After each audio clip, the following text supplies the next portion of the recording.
Welcome back to the channel. This is Gillis TV here, and today we got some rumblings going on in the NHL trade rumors here as one of these teams are looking apparently to trade one of their defensemen. But before we get started, make sure you hit that subscribe button, that like button, as we are on our way to 350. The support has been tremendous. Now let's get to it. Like I said, there's a team looking to trade a defenseman. It's been known for about a year now, as that's the Arizona Coyotes looking to trade Jakob Chychrun. Now, there was a report that came out that a few Canadian teams are interested. Toronto's apparently talked to Arizona in the last few weeks to see what the price is for Chychrun right now. The Edmonton Oilers have been rumored since this whole Chychrun thing came out, but also the Ottawa Senators have looked into Jakob Chychrun too and asked what the price was, but the price is pretty steep. As I heard, it's a top end prospect, young NHL ready guy, a first round pick. Like, there's a lot to it that I've read. That is what I read, and an NHL already player.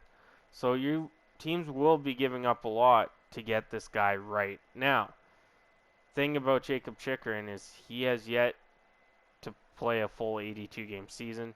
He played 56 in 2021, but that's because of the divisions they had there.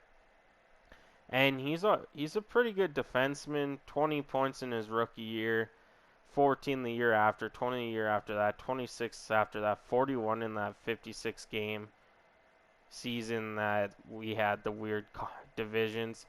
And then last year he had 21. He's not a defensive defenseman, but he can anchor your power play. He has 17 goals on the power play in the course of his career and 37 power play points, as he has 8 game winning goals too and 2 overtime goals. But like I said, Jakob Chychrun's not that defensive kind of defenseman yet. It's hard to say what he is when you're talking about a young player playing for the Arizona Coyotes.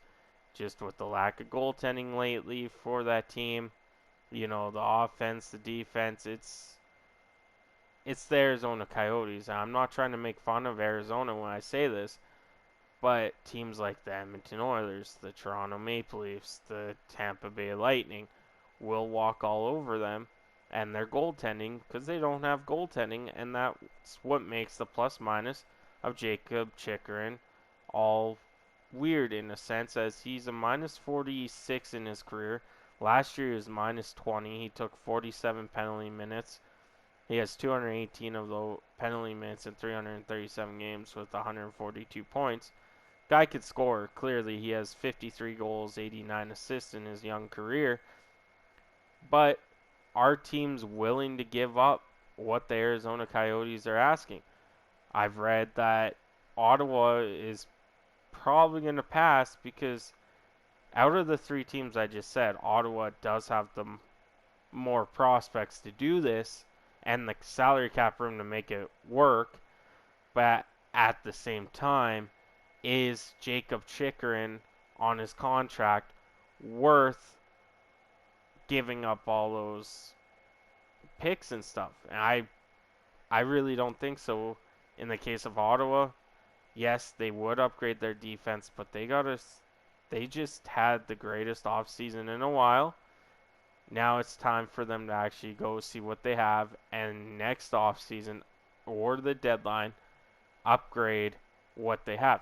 Now, Edmonton and Toronto, it's almost like a clear case of if there's a top player available, Edmonton and Toronto is on that player.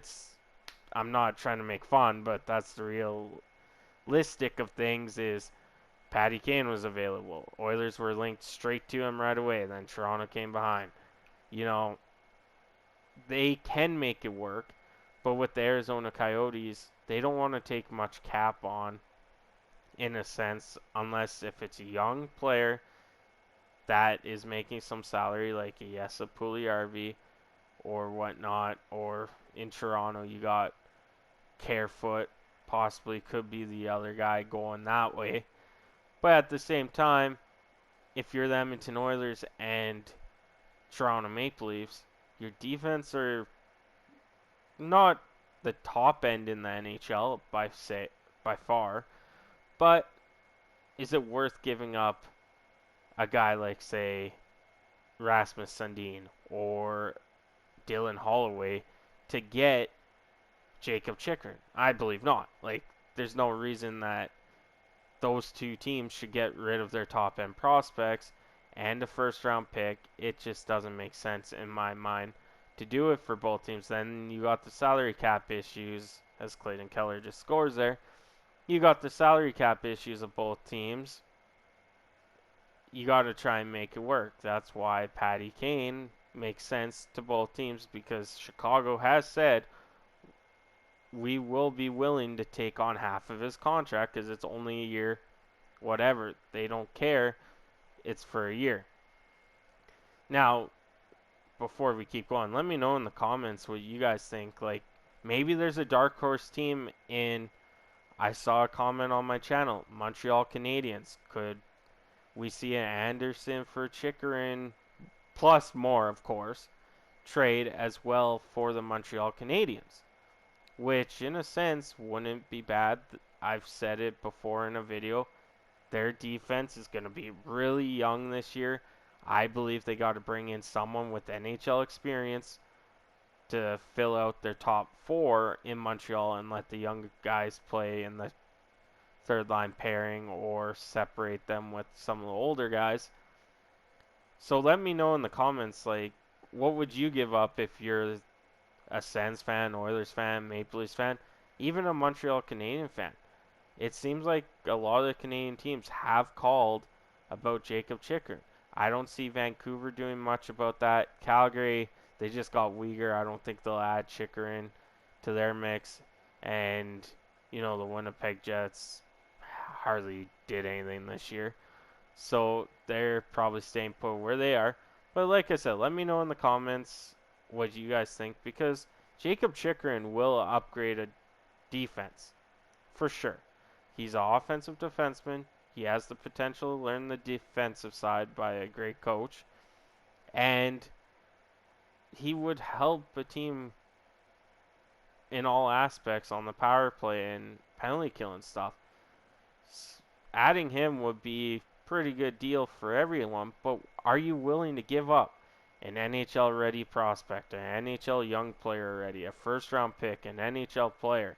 Like, it, for me, that's a lot that the Arizona Coyotes are asking for just one player. I know Jack Eichel got something like that in his trade, but in reality, Jack Eichel is actually a forward that puts the puck in the net more times than not over a defenseman who isn't proven defensively yet. So let me know in the comments. Like I said, I'll stop rambling on here. I hope you guys have a great day. I'll catch you on the next one.